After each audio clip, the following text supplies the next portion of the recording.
Madam ఇప్పటిదాకా మనం చర్చించిన అంశంపై ప్రీ మ్యారిటల్ అగ్రిమెంట్స్ అనేవి చాలామంది యాక్సెప్ట్ చేయరు దీన్ని.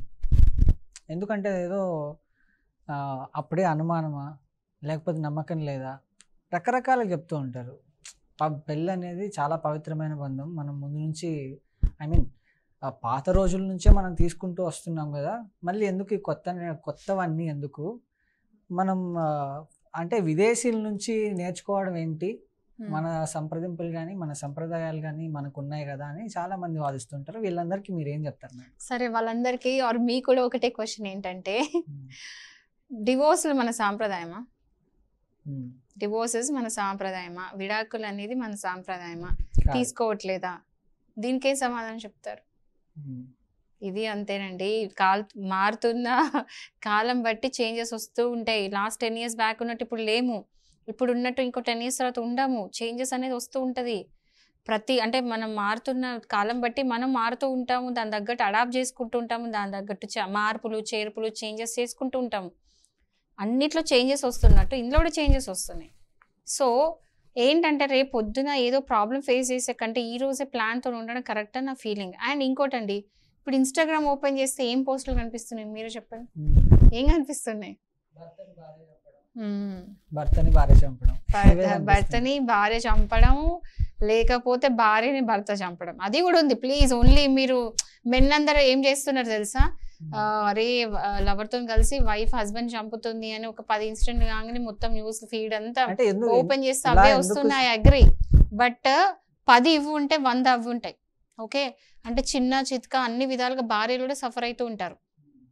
నాట్ సే ఓన్లీ భార్యలు సఫర్ అవుతున్నారు అన్నారు, ఓన్లీ భర్తలు సఫర్ అవుతున్నారు, ఇద్దరు సఫర్ అవుతున్నారు. అమాయకులని మన వాళ్ళు చిత్రీకరించారు కదా మేడం. ఆడవాళ్ళు అమాయకులు అయితే ఇప్పుడు కాదు.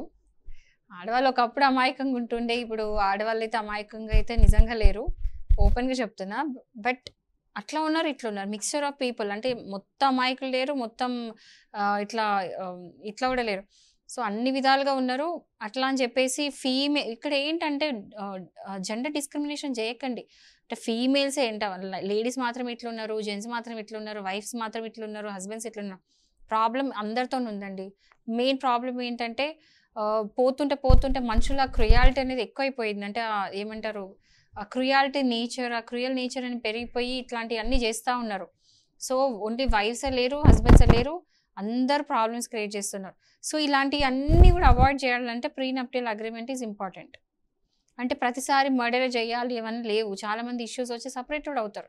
సో సపరేట్ అయినప్పుడు ఏవైతే అప్పుడు మాట్లాడుకుంటారో అవి ముందే మాట్లాడి పెట్టుకుంటారు. ఇప్పుడు సపోజ్ ఎవరైనా డివోర్స్ తీసుకోవాలనుకుంటారండి, మ్యూచువల్లే కానీ ఏదైనా కానీ, ఆ తర్వాత ఏదో ఒక విధంగా సెటిల్మెంట్ అయితే చేసుకుంటారు కదా. హస్బెండ్ వైఫ్కి ఆల్మనీ ఇవ్వాలి, హస్బెండ్ వైఫ్కి ఏమంటారు మెయింటెనెన్స్ ఇవ్వాలి. కొన్నిసార్లు వైఫ్ కూడా ఇప్పుడు ఇవ్వాలని చెప్పేసి నిన్న మాట్లాడుకున్నాం. సో ఏది విధంగా అయితే మీరు పెళ్ళైన తర్వాత డివోర్స్ తీసుకునే టైం మాట్లాడుకుంటారో అదంతా ముందే మాట్లాడి పెట్టుకున్న తప్పేముంది? సో ముందే అగ్రిమెంట్స్ చేసుకొని పెట్టుకోండి అని చెప్తున్నా. దానివల్ల మీరు అన్ని విధాలుగా అవాయిడ్ చేయొచ్చు. మెయిన్గా మెంటల్ స్ట్రెస్ ఏదైతుందో అది అవాయిడ్ చేయొచ్చు.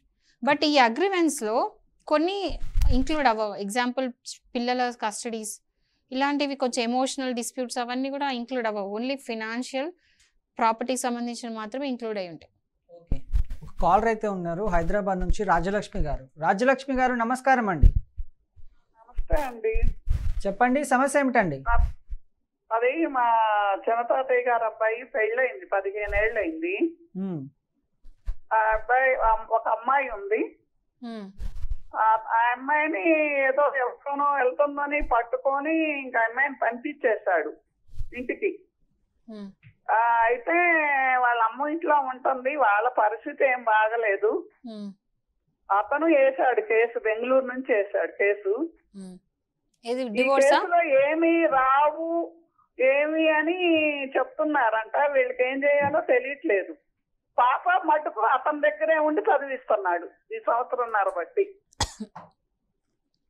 అతను ఏదో తప్పు చేసినట్టు పట్టుకుంటే ఇక అదేసి వేస్తున్నాడు అతను. వీళ్ళకి ఏం చేయాలో తెలియలేదు. అతని దగ్గర ఏదో ఉందంట. సరేలే అని వీళ్ళకి అసలు ఏం చేయాలి? డబ్బు వస్తుందా, ఏమొస్తుంది? కొంతమంది ఏమి రావు అని చెప్తుంటే వీళ్ళు ఎక్కడ అమ్మాయికి ఏం చేయాలో తెలియట్లేదు. ఫాదరు పెద్ద పట్టించుకోడు, ఇంట్లో ఉండడు అతను. అవునండి. అమ్మాయి ఇప్పుడు వచ్చి ఇక్కడ నా ఉంటుంది క్వశ్చన్ ఏంటంటే హైదరాబాద్ లో. అసలు ఇట్లాంటి కేసులు ఏమొస్తాయండి? అది ఏం చేయొచ్చు ఈ అమ్మాయి? అవునండి, క్వశ్చన్ ఏంటంటే విడాకులు వేసినప్పుడు ఆయన దగ్గర ఏమున్నది? ఇప్పుడు మీరు ఆ నేను మాట్లాడు అబ్బాయి వేసుకున్నాడు, ఆ అబ్బాయి ఈ అమ్మాయి వేసుకోవాల. ఆ అబ్బాయి వేశాడు కదండి, ఆ అబ్బాయి ఏ గ్రౌండ్ మీద వేసినాడు? అంటే ఎవరితోనే అది పట్టుకున్నట్టు అతను ఏదో ఇప్పుడు అతను ఇంప్లీట్ చేయమన్నట్టు చేస్తున్నాడంట. ఇప్పుడు ఏంటంటే వైఫ్ అంటే మీ పక్కకు పెడితే కేసు నేను చెప్తా. ఇప్పుడు వైఫ్ కి ఇల్లీగల్ అఫైర్ ఉందని చెప్పేసి అతను కేసు వేసిండు, అంతేనా? మరి ఇల్లీగల్ అఫైర్ అని చెప్పడానికి ఆయన దగ్గర ఏం ఎవిడెన్స్ ఉంది? ప్రూఫ్ ఏముంది? సాక్ష్యం? ఆ వ్యక్తి అంతా వచ్చి ఇతగాడికి చెప్పిందంట, అన్ని చూపించిందంట అతను. దానికి ఎక్కడికి వెళ్ళి చూపిస్తే అది పట్టుకొని ఆ అబ్బాయి పంపించేశారు సడన్ గా. ఆ రోజు ఖాళీ చేయిస్తే వచ్చి ఇప్పుడు ఇక్కడ హైదరాబాద్ లో ఉంటుంది. ఆ అమ్మాయి కూతురు చదివిస్తున్నాడు. ఆ అమ్మాయి కూడా చిన్న అమ్మాయి, 14 ఏళ్ళు ఏమో ఉంటది. ఈ అమ్మాయి వెళ్ళొస్తుంది బెంగళూరు. ఏం చేయాలో తెలియట్లా. ఈ మధ్య ఏం చేస్తున్నాడంట, అతను కూడా ఇంక్లూడ్ చేయిందని చెప్తున్నాడంట అతను కోర్టులో బెంగళూరులో. వీళ్ళు ఏం చేయాలో తెలవట్లేదండి. ఏమొస్తుంది దీనిలో వీళ్ళకి చెప్పండి ఇట్లాంటి కేసుల్లో? ఫస్ట్ థింగ్ ఏంటంటే మీ ఆమెకి అంటే ఈ కేసు నేను జనరల్ గా చెప్తా, మీ రిలేటివ్ అని కాకుండా జనరల్ చెప్తా ఇట్లాంటి కేసెస్ లో. ఇప్పుడు ఏంటంటే ఫస్ట్ థింగ్ ఏంటంటే ఆమెకి వెళ్ళి రావడం కష్టమైనప్పుడు హైదరాబాద్ లో అంటే ఇప్పుడు పెళ్లి ఎక్కడైందండి? పెళ్లి బెంగళూరులో చేశారు వాళ్ళు. అమ్మాయి ఉండడం అంతా బెంగళూరేనా? మనోడు దాకా అక్కడే ఉంది. ఇప్పుడు వాళ్ళ అన్నయ్య ఇక్కడ ఉంటుంటే హైదరాబాద్ లో ఉంటుంది. వాళ్ళు ఆధార్ కార్డ్ ఎక్కడ ఉంది? అంటే అమ్మాయి 14-15 ఏళ్ళు అయింది కదా, ఇంకా బెంగళూరులోనే ఉంటుంది మరి. సో ఇట్లాంటి కేసెస్ ఏంటంటే 2 జరుగుతాయండి, 2 విధాలుగా. ఏంటంటే ఫస్ట్ 2 సినారియోస్ చెప్తా. ఫస్ట్ సినారియో ఏంటంటే ఒకవేళ కనుక ఆమె తప్పు చేసి ఉంటే, ఆయన దగ్గర కరెక్ట్గా నిజంగా సాక్ష్యం కనుక ఉంటే మాత్రం ఈమెకి ఏ మెయింటెనెన్స్ అంటే రూపాయి కూడా మెయింటెనెన్స్ ఇవ్వకుండా ఆయన కేసు గెలుస్తాడు. ఓకే, ఒకవేళ తప్పు చేసి ఉంటే. రెండో సినారియో, ఈమెం తప్పు చేయలేదు, ఆయన జస్ట్ ఉట్టిగా అలిగేషన్ పెట్టిండు, సాక్ష్యం అంతా ఫేక్ సాక్ష్యం, ఏం కరెక్ట్ లేదు, జెన్యున్ కేసే కాదు అన్నప్పుడు, అప్పుడు కేసు తేలినప్పుడు ఈమెకి విడాకులు కాకుండా ఈమె మెయింటెనెన్స్ అడగచ్చు. ఇంకోటి, ఆమె మెయింటెనెన్స్ ఎందుకు వేసుకోలేదు? అదే ఈ కేసులో ఏమీ రాదు మీకు పైసా. ఒకవేళ గనుక ఆయన దగ్గర సాక్ష్యం ఉండి ఈమె ఏమైనా తప్పు చేసినట్టు క్లియర్ గా సాక్ష్యం ఉంటే మాత్రం ఈమె మెయింటెనెన్స్ రాదండి. ఈమె కేసు ఓడిపోతుంది, ఆయనకు విడాకులు వస్తుంది, ఈ మెయింటెనెన్స్ రాదు, ఏమీ రాదు. ఒకవేళ ఈమె తప్పు చేసి ఉంటాయి. ఒకవేళ చేయకపోతే మాత్రం ఇవన్నీ ఉంటాయి, అంటే మెయింటెనెన్స్ వేసుకోవచ్చు, అన్ని గెలుస్తుంది అప్పుడు కేసెస్ అన్ని కూడా. మెయింటెనెన్స్ వెయ్యొచ్చు, వెయ్యాలనుకుంటే మాత్రం మెయింటెనెన్స్ వెయ్యండి. మీరు ఒక పని చేయండి, మీరు కాల్ చేయండి. అంటే ఇది కొంచెం సెన్సిటివ్ కేసు కాబట్టి నేను మీడియాలో టీవీలో మాట్లాడకుండా ఆమెతోనే నాకు కాల్ చెప్పిండి ఒకసారి ఆఫ్టర్ 6 మా టీంకి కాల్ చేయొచ్చు.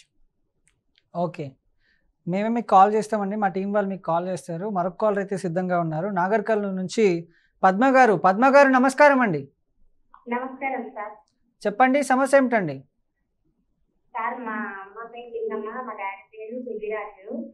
మా డాడీ ఎంప్లాయీ చనిపోయినాడు. ఆడపిల్లలం, పెళ్లి. గవర్నమెంట్ ఎంప్లాయా? అవును మేడం. మా డాడీ చనిపోతే మా డాడీ జాబ్ మా తమ్ముడు ఇచ్చిండారు సార్ మేడం. ఇచ్చుంటే మా తమ్ముడు ఒక 5 years ఆ జాబ్ చేసిండే, గవర్నమెంట్ జాబ్. మా తమ్ముడు చనిపోయినాడు.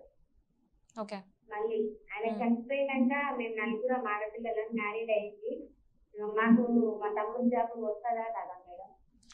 ఇప్పుడు ఒకటి ఏంటంటే ఒక జాబ్ ఒక్కసారి పోయిన తర్వాత మళ్ళీ నెక్స్ట్ సెకండ్ జాబ్ ఇవ్వరు.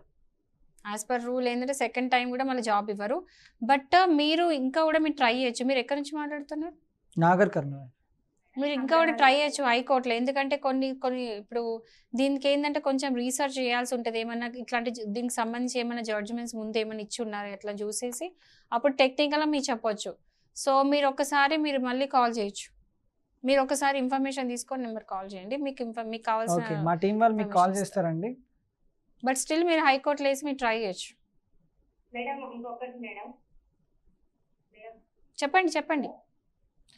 మా తమ్ముడు చనిపోయింది మేడం. మా తమ్ముడిని చంపేసిండే మేడం. ఒక అమ్మాయిని ప్రేమించిండు. ప్రేమించుంటే ఆ అమ్మాయి 2 సైడ్ల ఇంకో అబ్బాయిని ప్రేమించి 2 పొత్తుల అది అక్కడ ప్రేమించింది, ఇక్కడ ప్రేమించి మా తమ్ముడు ప్రేమిస్తున్నా అన్నట్టు మోసం చేసి ఆ అబ్బాయితోని మా తమ్ముడు చంపేసింది మేడం. మా తమ్ముడు చనిపోయి 3 years అవుతున్నది. అయితే కోర్టులో వేసిన పోలీస్ స్టేషన్ లో పోలీసు వాళ్ళు వచ్చారు, అంతా వేసారు, FIR అయ్యింది. కానీ తను చంపేసిన అతను 2 మెసేజ్లు నార్మల్ మెసేజ్ పెట్టినా అని పోలీసు వాళ్ళు చెప్తుండే. ఏమన్నారండి? ఏమంటున్నాడు?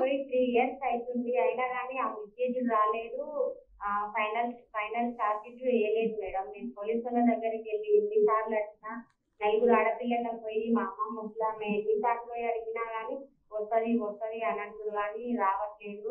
ఇంకా ఫైనల్ ఛార్జ్ షీట్ వేయలేదు మేడం. అది ఎప్పుడు వస్తుంది మేడం? వస్తుందా? మాకు అర్థం అవుతలేదు.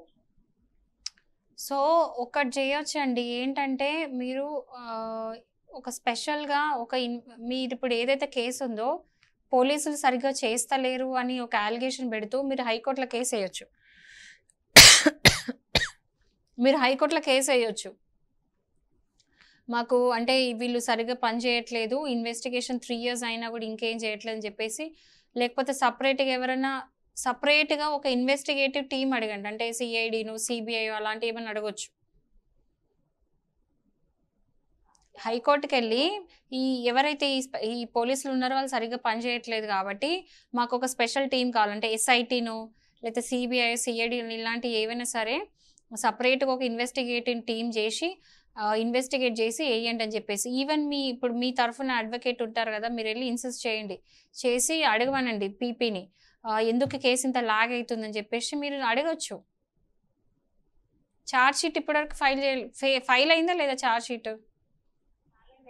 ఫైల్ అయింది కానీ జనరల్ గా చేస్తారు మేడం. ఆ రోజు మెసేజ్ వచ్చినాక ఫైనల్ ఛార్జ్ చేస్తామని అవి ఛాలెంజ్ చేసుకుంటే మీరు హైకోర్టులో వేయొచ్చు. మీకు అంత ఉంటే, అంటే మీకు న్యాయం జరగాలి ఖచ్చితంగా అని ఉంటే మాత్రం మీరు వెళ్ళి హైకోర్టులో కేసు వేయొచ్చు. ఒక లాయర్ని ఇది పట్టుకొని మీరు వెళ్ళి వేయొచ్చండి, అప్పుడు తొందరగా అవుతుంది. అందరినీ మొత్తానికి అయితే పోలీస్ స్టేషన్ పోలీసులు ఎవరైతే ఉన్నారో వాళ్ళని, అండ్ ఎవరైతే ఉన్నారో వాళ్ళని కూడా మీరు రెస్పాండెన్స్ చేసి వేయొచ్చు. ఈ ప్రాసెస్ అంతా కూడా మీకు లాయర్ చెప్తారు. ఓకే.